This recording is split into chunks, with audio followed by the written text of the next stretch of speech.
¿Cuántos alguna vez en su vida han tenido que enfrentar algún tipo de lucha? ¿Cuántos alguna vez han tenido una lucha? No que su mujer se llame Luisa, ¿no? Y pues le dicen lucha. Ah, yo vivo con la lucha. ¿Eh?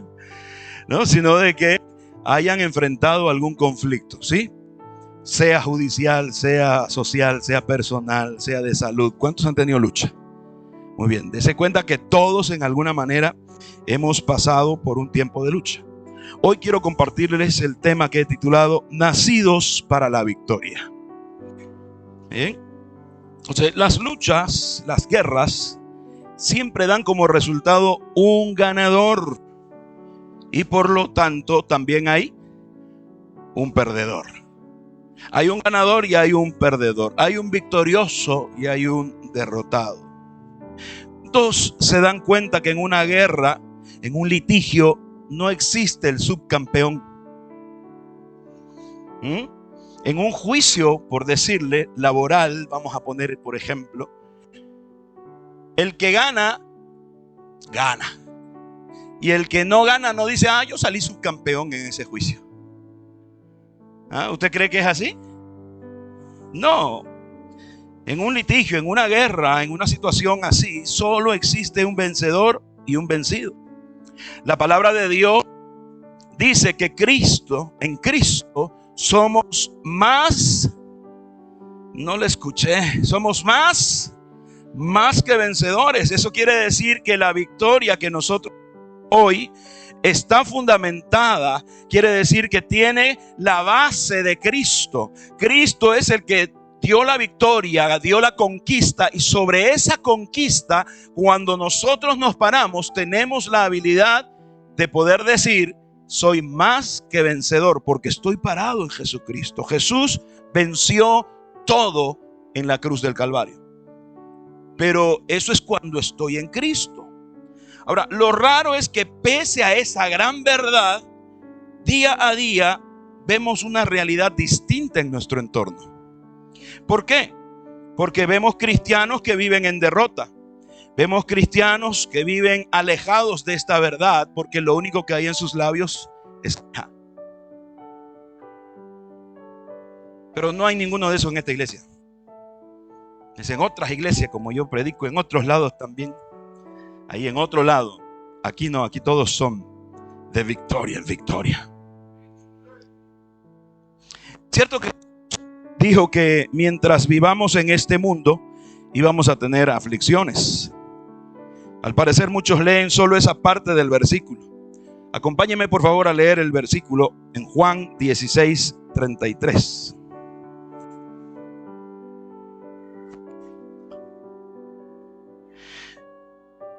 Dice la escritura: yo les he dicho estas cosas para que en mí hallen paz. En este mundo tendréis aflicción, pero dice: confiad, yo he vencido al mundo. Entonces démonos cuenta de que aquí hay una gran verdad que de repente muchas personas no han tomado en cuenta. Y hoy yo quiero que podamos trabajar en esto y podamos entender cuál es esa verdad. En primer lugar, Jesús dice que les habló estas cosas, ¿para qué? Para que haya paz. Entonces, cuando vienen situaciones duras, situaciones críticas, situaciones conflictivas, Dios lo que quiere es avisarnos para que haya paz en nosotros. Es decir, que aunque veamos las cosas que se están poniendo difíciles, aunque veamos que no tenemos el resultado que esperamos, no seamos angustiados, no estemos afligidos, ni mucho menos estemos desesperados. O sea, Jesús nos cuenta las cosas, Dios nos dice lo que va a suceder, dice para que tengan, ¿qué cosa? Paz. Fíjese lo que dice Juan 14:27.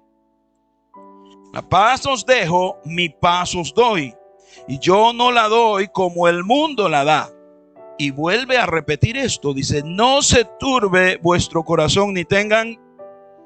Entonces, cuando Dios nos avisa lo que está por venir, no es porque Él tenga que rendirnos cuenta, sino que Él quiere que nos preparemos para que no vivamos angustiados, desesperados, preocupados. Es para que se preparen. Los hijos han entendido esta situación. Cuando sacan mala nota, el papá va, recoge el boletín y le dicen: la casa arreglamos. ¿Y qué está diciéndole? Prepárate. Entonces el muchacho hábilmente llega a la casa, se pone unas cuantas almohadas en la nalga, porque sabe que va a llevar. ¿Ah? Entonces, las advertencias son para que nosotros nos preparemos. Entonces, cuando Dios dice va a venir tal cosa, no es que nos pida permiso o necesite darnos reportes, sino que es para que el cuerpo de Cristo, su iglesia, se prepare. Dile al de al lado: ¿estás preparado? Porque a veces no estamos preparados y nos pilla en ese sentido como que en upside, y por eso las reacciones de queja. Mucha gente se queja hoy en día y dice: ay, Señor, si la Biblia dice que Él es el dueño del oro y la plata, ¿por qué hay tanta crisis en este momento? Porque Él lo avisó. El asunto es que no estamos apercibidos, no estamos escuchando bien y después nos afligimos. Hay gente que deja de venir a la iglesia porque es que el domingo se vende más, porque quiere recuperar algo, siendo que Dios le dijo: hey, tranquilízate, te estoy avisando, va a venir un proceso de crisis. Ahorrar. No es el tiempo de gastar, es tiempo de invertir.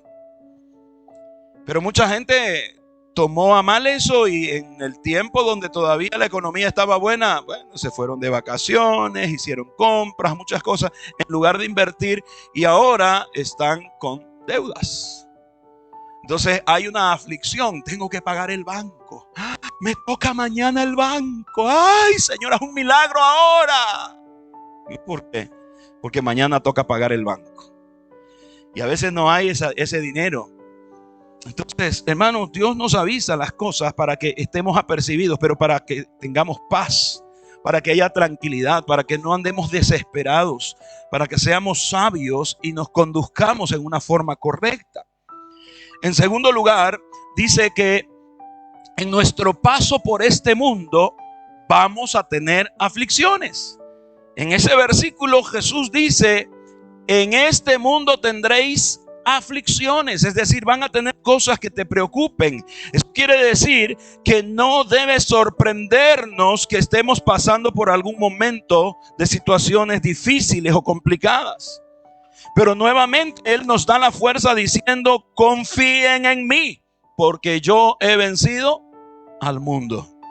Entonces necesitamos depositar nuestra confianza en Dios, depositar nuestra confianza en Jesús. Jesús nos dio la victoria sobre todo, y por eso nosotros podemos entender que somos más que vencedores. Parece que hay alguno que todavía no la cree. La pregunta es que si la Biblia dice que nosotros somos más que vencedores, y si Cristo nos dio la victoria, ¿por qué existen cristianos que viven en derrota? ¿Qué piensan? ¿Qué piensan ustedes? ¿Por qué se da esta situación? No digo que todos los cristianos viven así, pero hay algunos cristianos en las iglesias que viven en derrota. Hermanos que todo el tiempo viven con la queja en sus labios. Hermanos que todo el tiempo andan pidiendo misericordia de Dios porque no están viendo la victoria. ¿Qué sucede? Yo les digo, sencillamente eso pasa porque vivimos en medio de una generación que yo he titulado los creyentes incrédulos. No se ponga mal por esto, porque desde los tiempos en los que Cristo estaba en la tierra, ya existían de esos en medio de la iglesia. ¿Quiere ver? ¿Sabe que en una ocasión el apóstol Pedro fue encarcelado? Una de las tantas que lo metieron preso por llevar el evangelio. Y en una de esas él estaba encarcelado, y la iglesia se puso mal y dijo: no, tenemos que orar para que Pedro salga de la cárcel, y hagamos oración y ayuno y clamemos. Y se encerraron a orar, clamando, pidiendo a Dios libertad para el apóstol Pedro. Bueno, resulta que ellos estaban orando y sucedió el milagro, pero ellos no lo creyeron. Vaya conmigo al libro un ratito, vamos al libro de los Hechos, capítulo 12.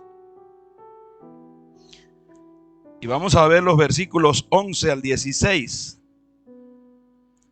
Ellos oraban, clamaban con todas sus fuerzas. Y dice, y entonces Pedro, volviendo en sí, dijo: ahora entiendo verdaderamente que el Señor ha enviado su ángel y me ha librado de la mano de Herodes y de todo el pueblo de los judíos, y de todo lo que el pueblo de los judíos esperaba. Y habiendo considerado esto, llegó a casa de María, la madre de Juan, el que tenía por sobrenombre Marcos, donde ¿qué estaban haciendo? Muchos estaban reunidos, ¿qué? Orando. La iglesia estaba orando, estaba clamando: Señor, que salga Pedrito, pobre Peter, está mal, está en la cárcel, no le llevaron ni colcha, no tiene su locro. Señor, sácalo, sácalo. Y estaban orando, y Dios escuchó la oración, produjo el milagro, envió un ángel que abrió las puertas. Le dijo: Pedro, levántate, asegúrate el pantalón y vámonos. ¿Ah? Sí, porque la palabra del Señor es: cíñete las vestiduras y vamos. Eso es: amarra tu cinturón y camina conmigo. Y salió de la cárcel. Él pensó que era una visión, pero al momento de salir, él dice: wow, ahora entiendo. Dios responde la oración. La iglesia está orando, milagro ya sucedió, yo estoy libre, voy a ir a darle las gracias. Entonces, versículo 13: cuando llamó Pedro a la puerta del patio, salió a escuchar una muchacha llamada Rode, la cual, cuando reconoció la voz de Pedro, de gozo, no abrió la puerta, sino que corriendo adentro dio la noticia de que Pedro estaba en la puerta. ¡Wow! Dios respondió el milagro. Pedro está tocando la puerta y Pedro: abran, mi hambre de que me pillen y me guarden de nuevo. Abran, abran. Y estaba ahí y todos estaban orando: oh Señor, sácalo de la cárcel, sácalo de la cárcel. Versículo 15: y ellos le dijeron: ¿estás loca? Pero ella aseguraba que era así. Y entonces ellos decían: seguramente es su ángel, su almita está ahí. Su almita está tocando a la puerta. Versículo 16: mas Pedro persistía en llamar, y cuando abrieron y le vieron, se quedaron ¿qué? Espantados, atónitos. ¿Por qué? Porque eran creyentes incrédulos, orando por un milagro, y cuando Dios le da el milagro, ¿a poco? ¿Qué va a ser? Hermano, ¿será que hay de eso en las iglesias de hoy? Entonces no se sienta mal, porque en la iglesia inicial también habían de esos.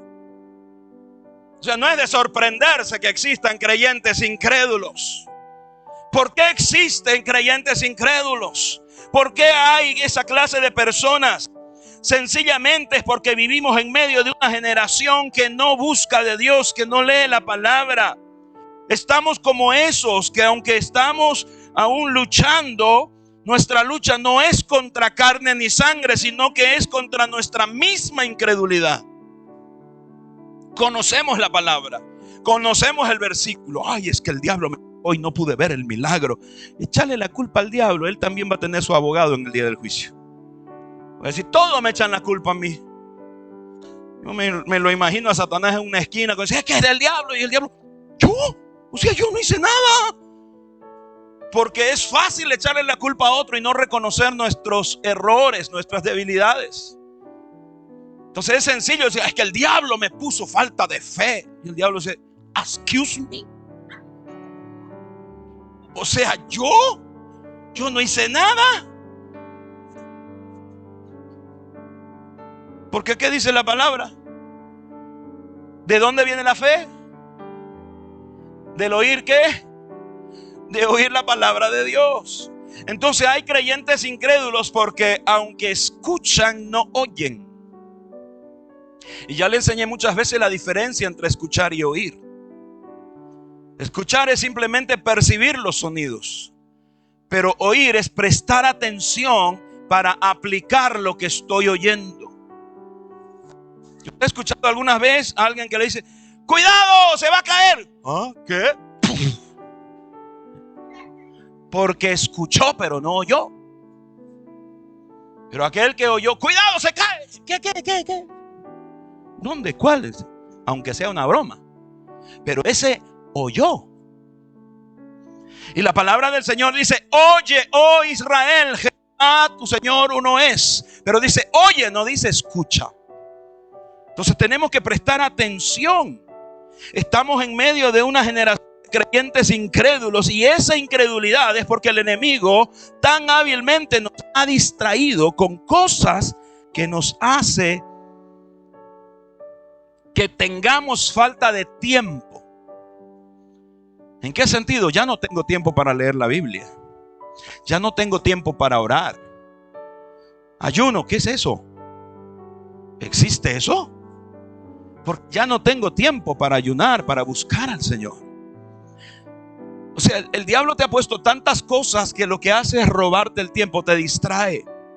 Entonces hay muchas cosas que la gente dice, no, para mí no hay tiempo. O sea, eso de ir a la iglesia era tiempo atrás cuando me estaba yendo bien. Ahorita necesito yo trabajar. No, ahorita necesito otra cosa. No, es que ustedes no saben los problemas en los cuales estoy, así que no ir a la iglesia es perder el tiempo. ¿Por qué? Porque ¿no sos creyente? Sí, pero es que yo tengo que hacer mi parte. No, y nadie dice que no hagas lo tuyo. Pero nosotros hacemos lo posible y dejamos a Dios lo imposible.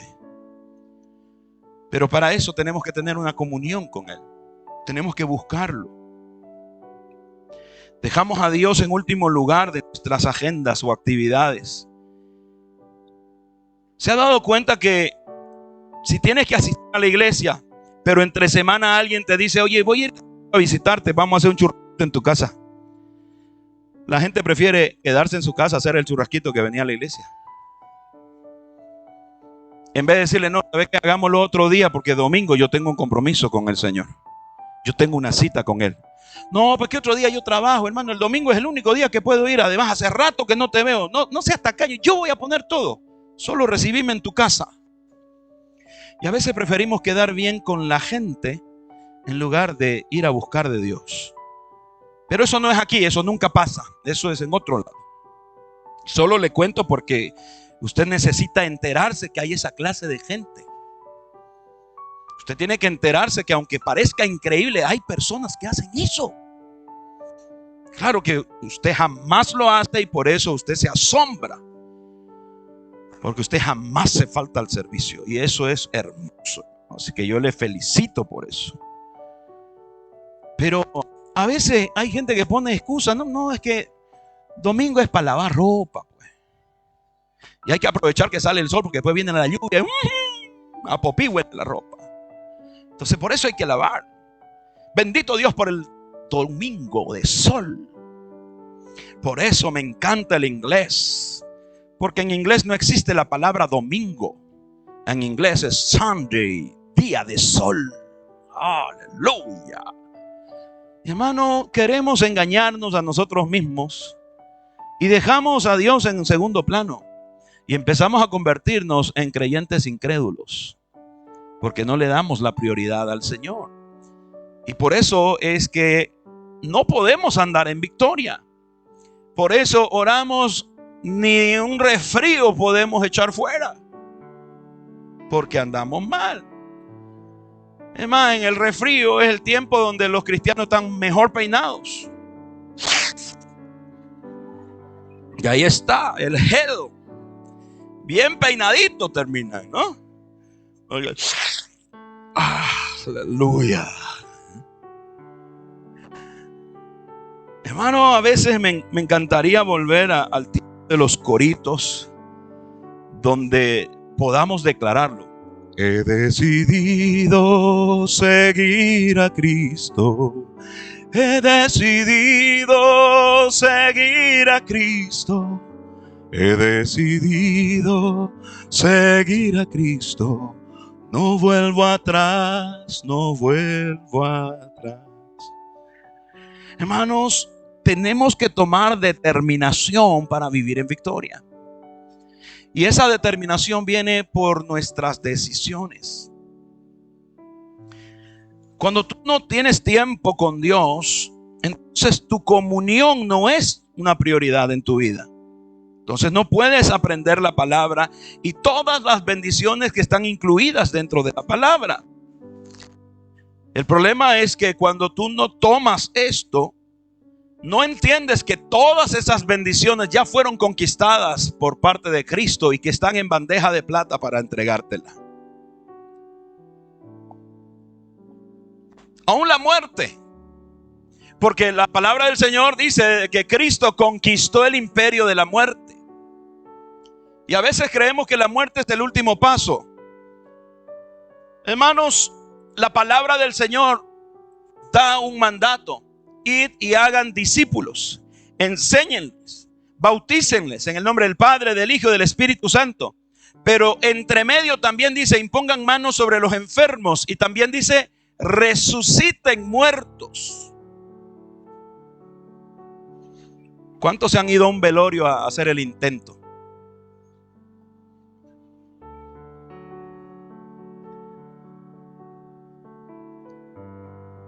Porque si medio que se mueve ya sale corriendo, ¿no?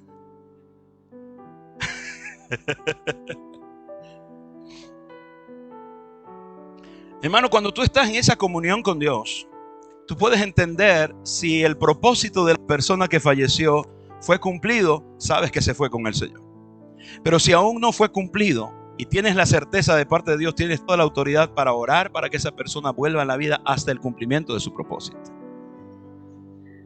Pero ¿cuál es el problema? De que la gran mayoría de los creyentes hoy son incrédulos y no oran. No oran por sanidad, no oran por milagros. Nos hemos vuelto una sociedad que solo aparenta ser cristianos. No ponemos ni siquiera en peligro nuestras vidas por llevar la palabra. Hay ministros que están exponiendo su vida en el continente europeo. En Rusia, aquel que lo encuentran predicando la palabra es bajo pena de muerte. Y hay gente que dice: yo voy a ir a Rusia. Pero en los lugares donde no hay esa presión, es cuando la gente tiene un evangelismo tan liviano que a veces ni en su mismo lugar de trabajo la gente sabe que es cristiano, porque se comporta como que no fuese cristiano. Nadie se entera, porque no estamos dispuestos a pagar el precio. Entonces, en ese sentido, vamos comprendiendo por qué Dios permite la persecución, porque en la persecución recién viene el filtro para saber los que verdaderamente son cristianos. En una ocasión dice que estaba un pastor por empezar la predicación y entró un hombre disfrazado con pasamontañas y arrancó con una ametralladora y la gente despavorida empezó a gritar y salió una montonera, y solo unos cuantos se quedaron ahí temblando, orando, pidiendo la misericordia de Dios, y no se movieron allí. De pronto esa persona que entra, al ver que todos habían salido corriendo, se saca la máscara y le dice al pastor: pastor querido, ahora puede comenzar su mensaje, ya me deshice de los hipócritas. Porque todos aquellos que dicen que aman a Cristo y no están dispuestos ni siquiera a dar su vida por Él, a la primera salen huyendo. En el primer problema se van de la iglesia. En la primera situación conflictiva no vuelven ni por el rastro. Entonces eso es hipocresía. Decir que amo a Cristo pero no estoy dispuesto a nada por Él. Entonces empezamos a ver por qué hay cristianos incrédulos. Debemos entender de que como hijos de Dios, nacidos de nuevo, no somos personas derrotadas que están tratando de obtener una victoria, sino que somos vencedores, somos victoriosos. Lo que sucede es que Satanás trata de quitarte esa victoria, pero ya Cristo la conquistó. Tú eres victorioso. Esa victoria te pertenece por derecho. Quiero que leamos por favor Romanos capítulo 8.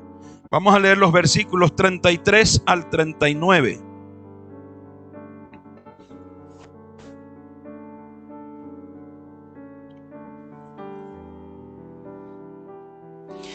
Mira lo que dice: ¿quién acusará a los escogidos de Dios? Dios es el que justifica.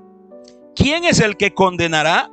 Cristo es el que murió, más aún el que también resucitó, el que además está a la diestra de Dios, el que también intercede por nosotros. ¿Quién nos separará del amor de Cristo? tribulación o angustia o persecución o hambre o desnudez o peligro o espada, como está escrito: por causa de ti somos muertos todo el tiempo, somos contados como ovejas de matadero. Antes, en todas estas cosas somos más que vencedores por medio de aquel que nos amó. Por lo cual, escuche eso, estoy seguro de que ni la muerte, ni la vida, ni ángeles, ni principados, ni potestades, ni lo presente, ni lo porvenir, ni lo alto, ni lo profundo, ni ninguna otra cosa creada nos podrá separar del amor de Dios que es en Cristo Jesús, Señor nuestro. Yo creo que esa palabra merece un gran aplauso a nuestro Señor.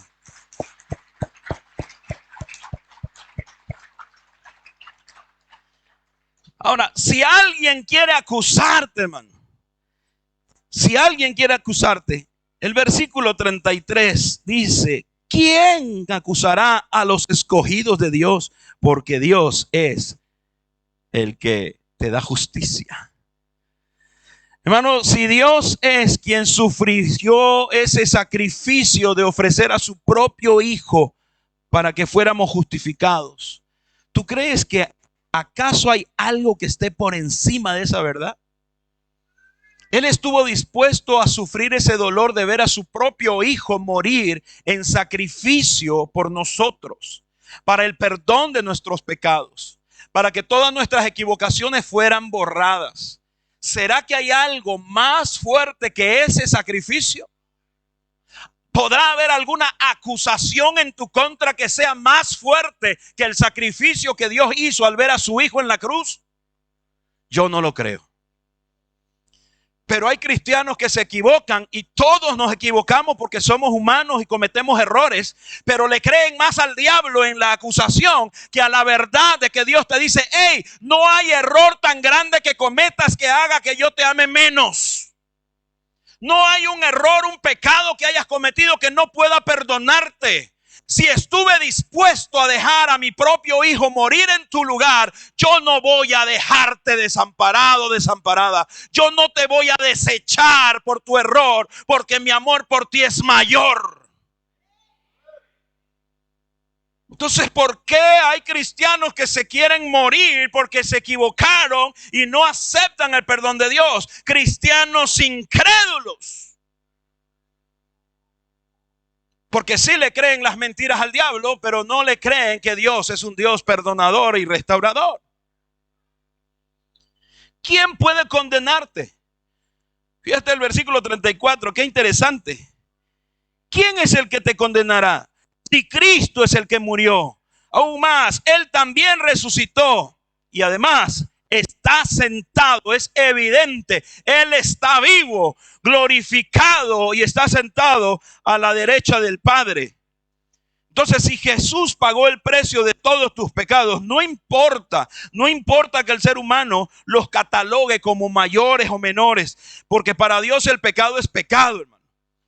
Si un pecador roba un alfiler o asesina a una persona, Dios no dice: a este le voy a dar 30 años de cárcel, este le voy a dar 3 minutos en el infierno. No. Para Dios el pecado es pecado. Pero si la palabra del Señor dice que Él es nuestro abogado y Él, nuestro Señor Jesucristo, es el que fue y pagó el precio, ya no hay deuda.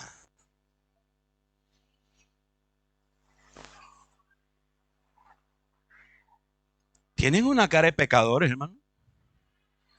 Asustados todos. Yo le voy a dar una buena noticia. Vaya conmigo a Miqueas capítulo 7, versículos 18 y 19. Ahí se va a alegrar. Y ahí yo voy a escuchar un gloria a Dios, aleluya, y voy a escuchar los aplausos en honor a nuestro Señor. ¿Listo? Miqueas capítulo 7, versículos 18 y 19. ¿Qué Dios como tú, que perdona la maldad y olvida el pecado del remanente de su heredad? No tuvo para siempre su enojo, porque se deleita en misericordia. Él volverá a tener misericordia de nosotros y sepultará nuestras iniquidades y la echará en lo profundo del mar. todos nuestros pecados. No hay acusación. Y esto no es licencia para pecar. No, para nada. Pero quiere decir que cuando cometes un error, tu fe debe estar puesta en el Señor, que Él te puede levantar, que Él te puede restaurar, que Él va a avergonzar al enemigo que intentó tumbarte, que intentó alejarte del amor de Dios. Volvamos a Romanos 8:35. ¿Qué o quién te puede separar de Cristo? ¿Quién nos separará del amor de Cristo? ¿Tribulación? ¿Cuántos han pasado momentos de tribulación fuerte? Yo no sé ustedes, pero yo he pasado y en este último tiempo constantemente. Y si no fuera por el Señor, ya estaría yo en Benito Menin. O por lo menos por ahí cerca. Porque a veces el exceso de estrés hace que el cuerpo empiece a fallar. Dice tribulación o angustia, o persecución, hambre, desnudez, o peligro, o espada.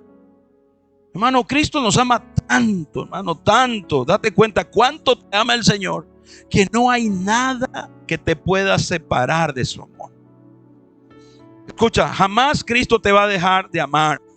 No hay nada que puedas hacer para que Cristo te ame más o te ame menos. Él te ama. No, y si quieres te alegras también. Decirle al de lado, oye, créela, Cristo te ama.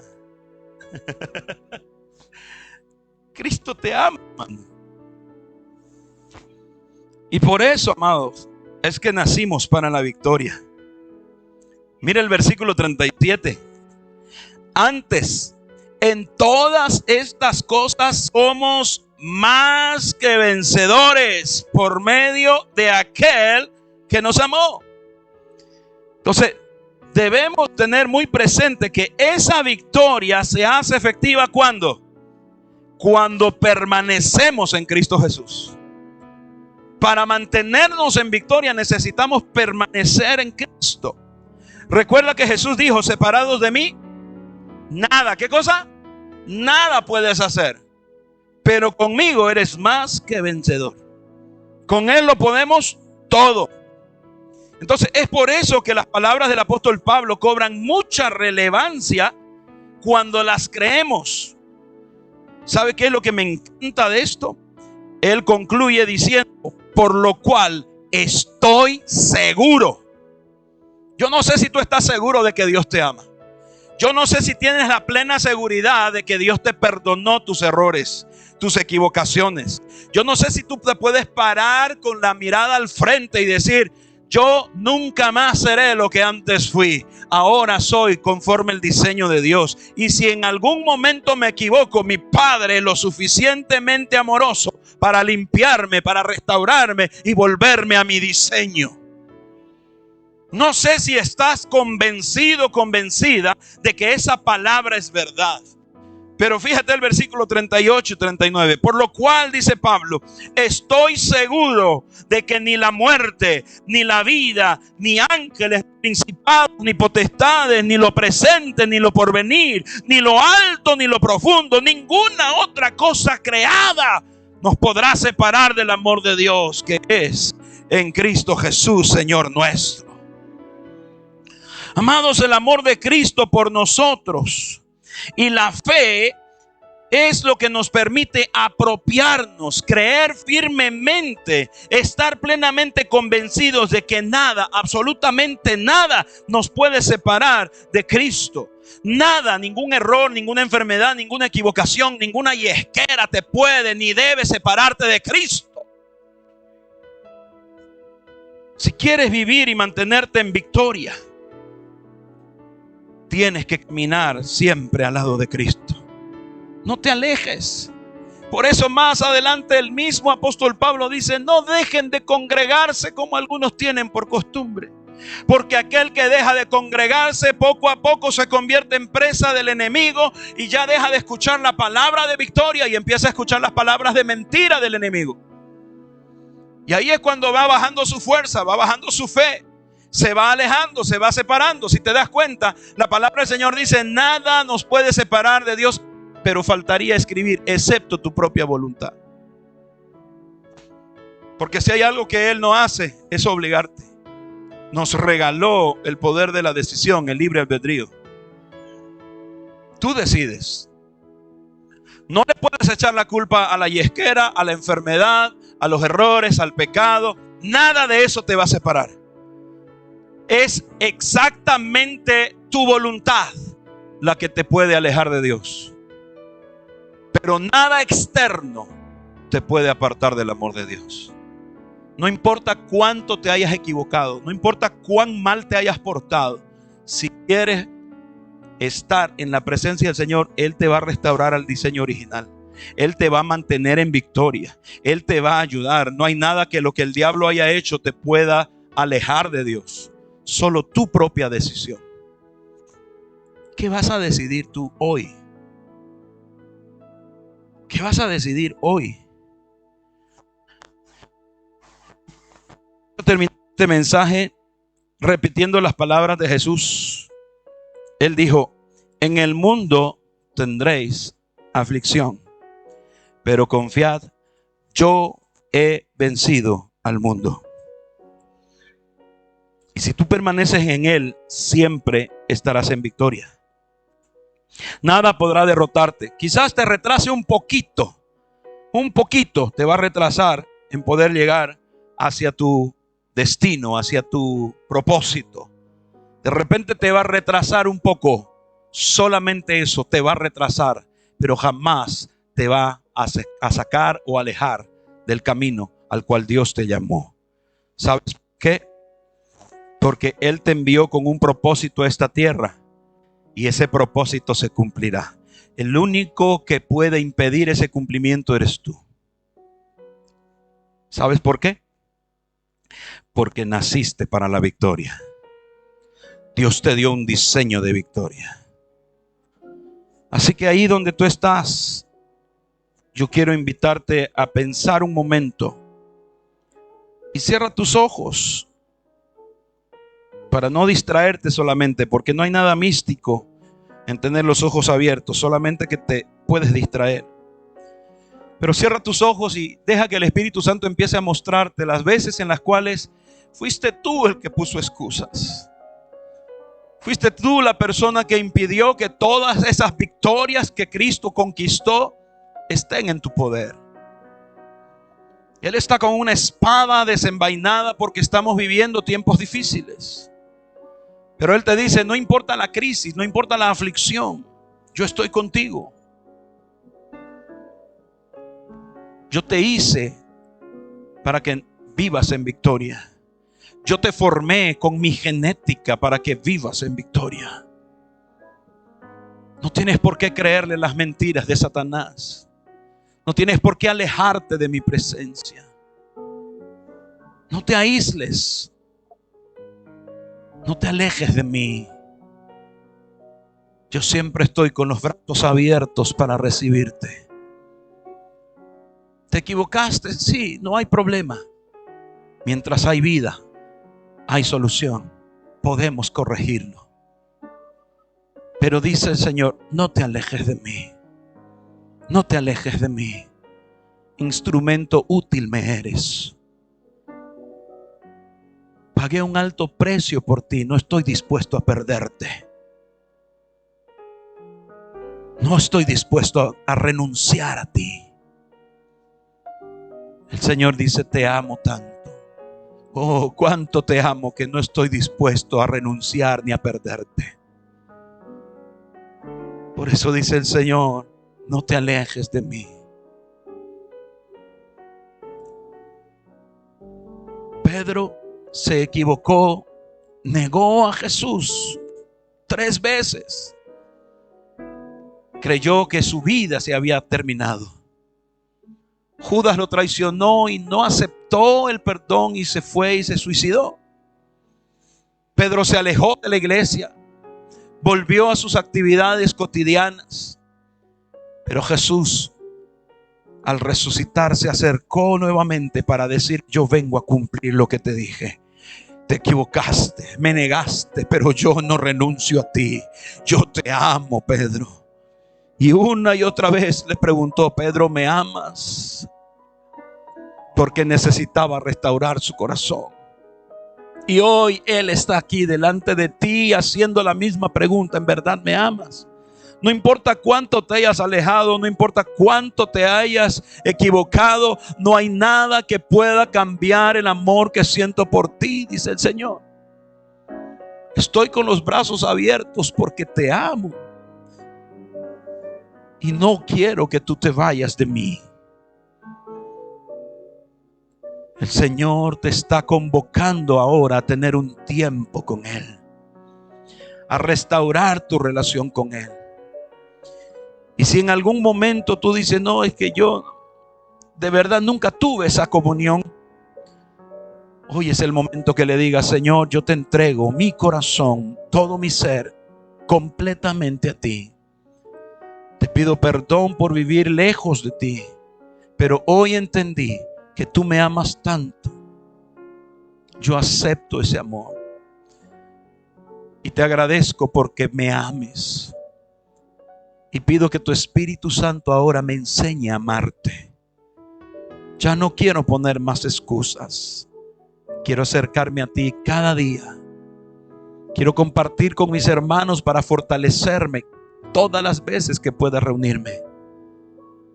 Ya no quiero poner excusas para huir de tu presencia. Señor, me entrego completamente a ti. Desde hoy, para siempre, hasta el día en el cual tú me recojas, yo quiero servirte y hago ese compromiso contigo. Gracias, Jesús. Gracias, Espíritu Santo. Padre bueno, precioso Dios, gracias.